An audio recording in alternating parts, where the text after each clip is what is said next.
April 24th, 2024. Well, the Senate has now passed the big foreign aid bill, which includes and a few other items that are in this big package that was passed in the House last Saturday. And of course, I guess much to the consternation of certain people. I'm not pleased with the outcome, um, but I'm not as angry as some people are. Largely because I kind of deal with what I consider to be the inevitable. Um, and and of course, I'd said some weeks back that given the fact that the Senate had passed the $95 billion package that Schumer put up, that it was inevitable that something of this sort was going to happen because eventually it would have got through with a discharge petition, because it would only take a few of the hawkish Republicans to join up with most of the Democrats, and that would have been it. So looking at that reality, what we ended up with is a little bit better than what would have been with the discharge petition in some ways, and a little bit worse also, since I think it's going to be a little bit more expensive. I'm hearing the numbers more like 104 billion now rather than 95. But and anyhow, and that was that extra money for those poor Palestinians in Gaza who are in pretty bad shape due to their own horrendously bad Hamas leadership that they voted for many years ago. But at any rate, so that it's passed, and of course that means a bunch of aid for Israel, a bunch of aid for Ukraine, um, some aid for Taiwan, the bill on Tik Tok, which is designed to force a sale to a non authoritarian government country. In other words, China has to divest, and no, Russia can't buy it either. So it's going to be, I don't know, hopefully an American company, and hopefully one that's not ultra left wing. Who knows about that? Um, given the declining value of Tesla stock, I'm beginning to think it is going to be Elon. So I'm not sure who it'll be, um, but maybe it won't be as deliberately propagandistic as the Chinese version was. So anyhow, so that's kind of the situation, and things will be going forward. I guess this will go to Biden to sign rather shortly, either today or tomorrow, I guess. And so that's kind of in a nutshell where we are. We'll have to see. The big focus of a lot of has been on the Ukraine aid, of course, and which is one of my areas, of course, I've been focused on. It's incredibly disappointing, of course, that the Republicans were not able to get some kind of border security measures in this, but apparently there actually isn't enough votes in the remaining Republican majority, such as it is, um, to actually pass any meaningful border security and couple it to the big foreign aid bill. And of course, that is, I think that's essentially why Speaker Johnson made the decision he did that's got everybody so angry. I mean, remember, a majority of Republicans actually voted against the passage of the Ukraine aid. It was close, but it was 112, I think, I believe it was like 112 to 100, something like that. I think one guy abstained or something like that. So anyhow, so that's kind of the situation. So anyway, I'll get into a little bit now, of course, what the implications are, particularly with respect to the war in Ukraine. By the way, if you like these videos, please give me a like. Of course, we're looking for more subscriptions. I haven't had a new one in a while. I'm looking to get a few more here and get to that magic 100. It'd be kind of nice. And of course, I also, of course, post these on Rumble, so you can obviously subscribe there if you're not a fan of YouTube, and you happen to be maybe the people that get it through some of the links on some of the social media accounts could also subscribe on Rumble. So anyway, yeah, so on the other end, we look at the Ukraine war as we go into this. The Russia is pretty much on the offensive as we go into this situation, and in fact, that after they win in Avdiivka, they are moving forward on that front, and have penetrated in one area all the way to the third line of defense. And other areas are still being held back. There's even areas where there's some local Ukrainian counterattacks. But in general, I think the Ukrainians are on the retrograde, they might say, at this point. Um, and interestingly enough, there's some rumors stirring, largely from people who are not exactly pro-Ukrainian, but that there have been some problems in the Ukrainian army, that whole brigades have simply, in one case, a brigade just completely abandoned its weapons and retreated. Another case, one of them kind of was wiped out, I guess. Um, and and there's even rumors that this elite 47th mechanized brigade may or may not be doing the job where it's supposed to be, although I'm getting definitely conflicted reports on that one. But in general, it looks like that there's kind of a basically low morale in the Ukraine army. Whether this weapons package will really cheer everybody up or not, I don't know.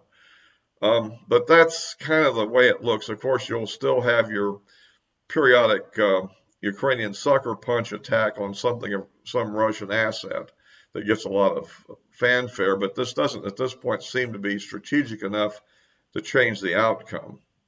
Um, and also, it looks like as Ukraine, hurts the Russians in one way, the Russians have become more and more um, unrestricted in their attacks by going after really trying to destroy the electric power systems of Ukraine, whereas before they were trying to disrupt them by like knocking out,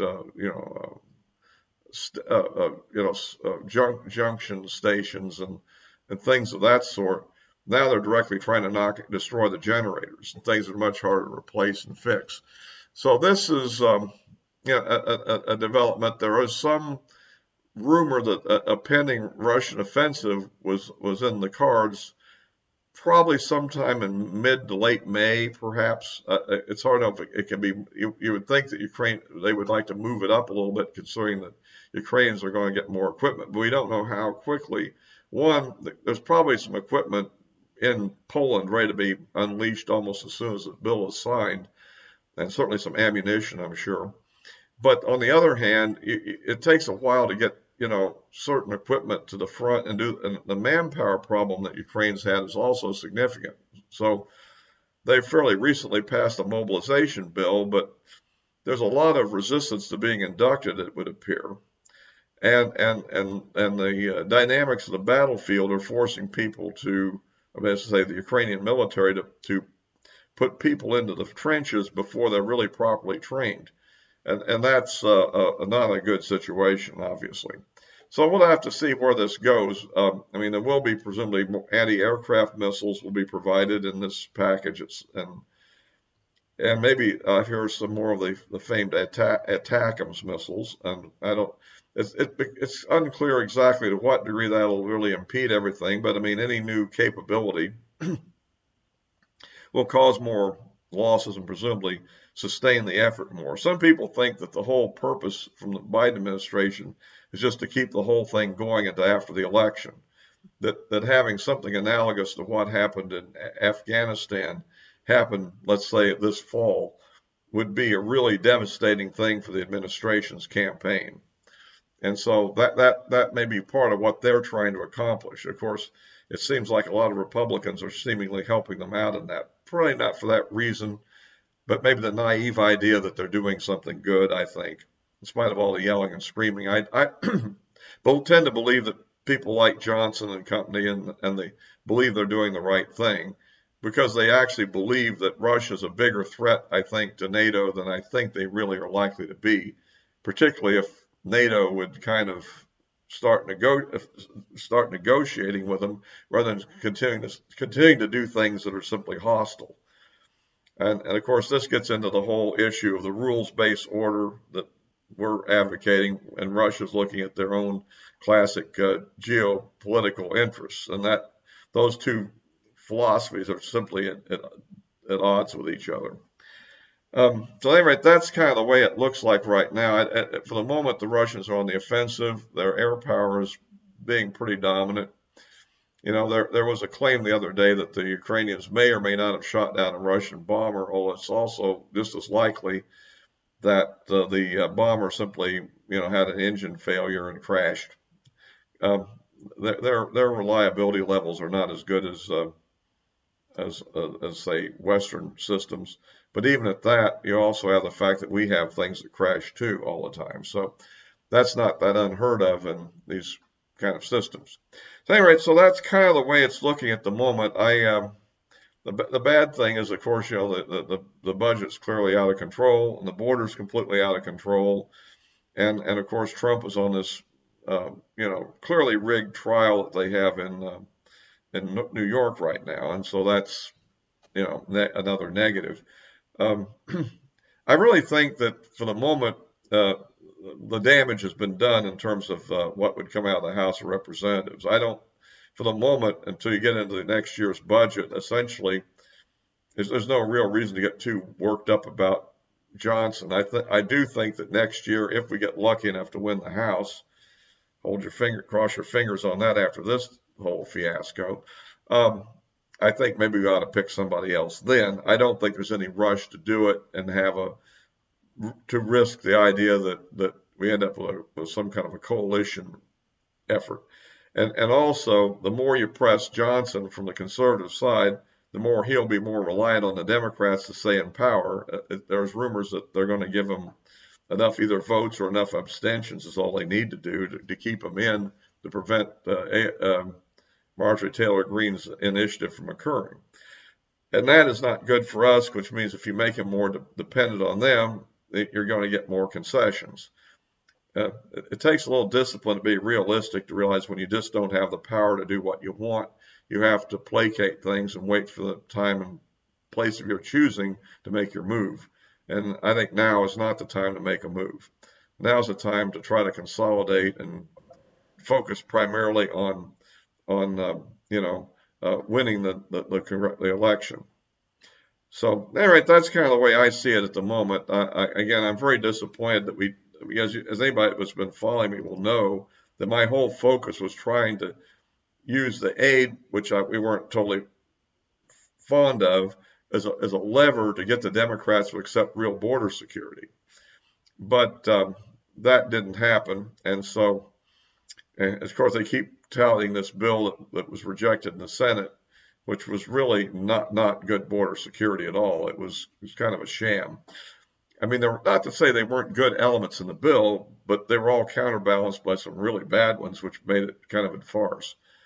I can't believe that the Republicans negotiated something like that. But again, they're so focused on this idea of making a analogy between what happened in World War II and trying to place that somehow Putin is sort of like Hitler, which I think is a completely misnomer. I mean, yes, he's aggressive, but then again, we've been aggressive too. After all, let's look at all the countries we've invaded in the last several decades. I can think of Haiti, Panama, Iraq twice, and Afghanistan. And so not that I criticized any of those moves, by the way. In fact, I supported all of them. But I think we also therefore should recognize that a powerful country like Russia has spheres of influence as well. And something like what we were playing with them on Ukraine was kind of pushing them just a little too far. And that's not because you love what they're doing. I mean, yeah, I'd make the comment that what's happening to Trump in New York is just about on the same level as what's happening to that reporter over in Russia. I mean, they're both shams, and so.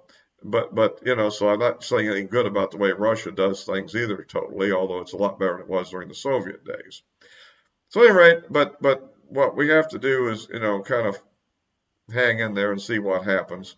Another thing to remember is the bulk of the so-called Ukraine aid is actually going to go to replenish our own military stocks of material that's already been given to Ukraine in the last couple of years. And given the potential threats that are out there, I think that's not at all a bad thing. So at any rate, I'll be wrapping this up for now, and I'll of course be posting this as always on YouTube and Rumble, and the addresses of my social media accounts are in the description below. So all for this time.